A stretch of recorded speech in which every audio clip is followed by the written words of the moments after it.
Welcome, everyone. Today we're exploring a choice that so many people face. On one side, you have the vast, quiet landscapes of Canada, and on the other, the dense, historic energy of the UK.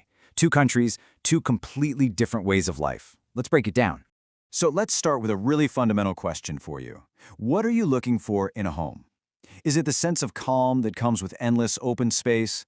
Or is it the vibrant energy of a country where history and the next town always feel right around the corner?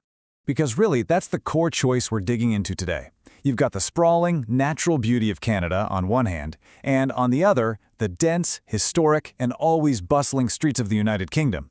Two totally different canvases to build a life on. Now, if this journey is already getting you thinking, go ahead and like this explainer, subscribe and share it, because trust me, the story ahead might just change your mind. All right, let's dive deep into this, starting with the most fundamental difference of all, the land itself. Someone who actually made this move captured the feeling perfectly. In the UK, you're never far from a town or city, but in Canada, you can drive for hours. That difference in scale isn't just something you see on a map, it's something you feel in your bones.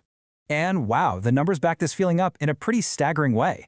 Canada has just 4 people for every square kilometer, while the UK packs in 279. That single statistic shapes everything from the size of your house, to your daily commute, to your relationship with nature. And then there's the weather. A London winter can be damp and chilly, sure, around 4 degrees Celsius. But a Toronto winter at -7 degrees? That's a whole different reality. A deep, dry cold where, as one person put it, your face will literally hurt. It requires a new wardrobe and a whole new mindset. So, how does all that space and that extreme weather actually shape the way people live and interact?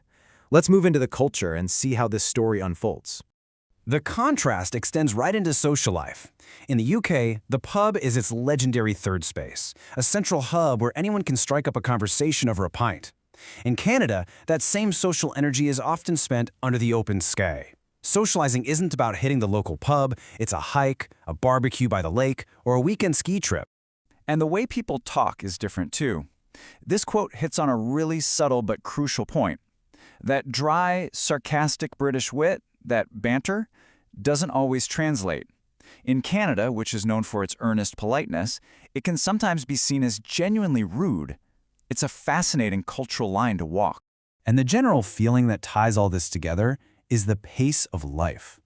A common observation from people who've lived in both places is that Canada just feels more laid back, slower, easier, and less fussy. It's that same idea of calm versus speed that we started with. Okay, but what about the practical stuff? Let's talk money and getting from A to B. The financial trade-offs can be pretty surprising. In Canada, newcomers are often shocked by the higher cost of groceries and phone bills. But on the flip side, filling up your car with gas is significantly cheaper than buying petrol in the UK. So while the gas is cheaper, trying to cross Canada's vast distances is, well, it's not cheap. As one person shared, a flight from Toronto to Newfoundland can cost the same as a flight to Rome.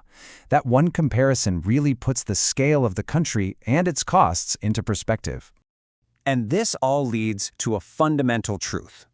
Canada is a car country. Outside of a few dense urban centers, public transport between cities is sparse and expensive. A car isn't a luxury. For many, it's an absolute necessity.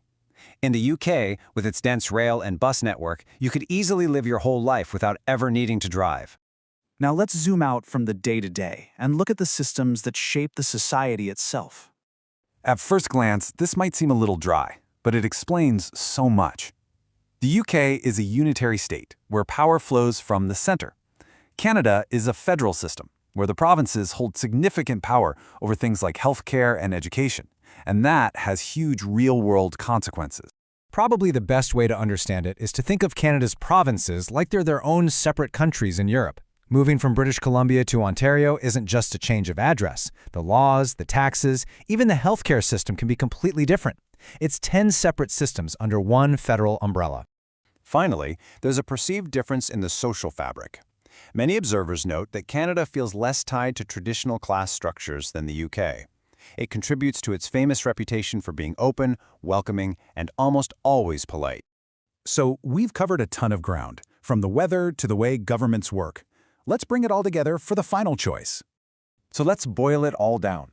Choosing Canada as a trade for space. You get vast landscapes and a laid-back life, but in exchange for higher daily costs and a reliance on your car. Choosing the UK is a trade for convenience. You get a bustling, hyper-connected life with great transport, but you sacrifice personal space and pay more at the pump. In the end, it really comes down to this. What truly speaks to your soul? Is it the deep quiet of a forest that stretches for hundreds of miles, or the buzzing energy of a pub filled with history and conversation?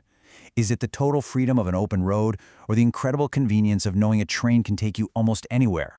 The decision is now in your hands, Canada or the UK. Let us know your choice in the comments, like the video, subscribe to the channel, and share it so this story can reach more people. It's a choice between two incredible, but fundamentally different ways of life.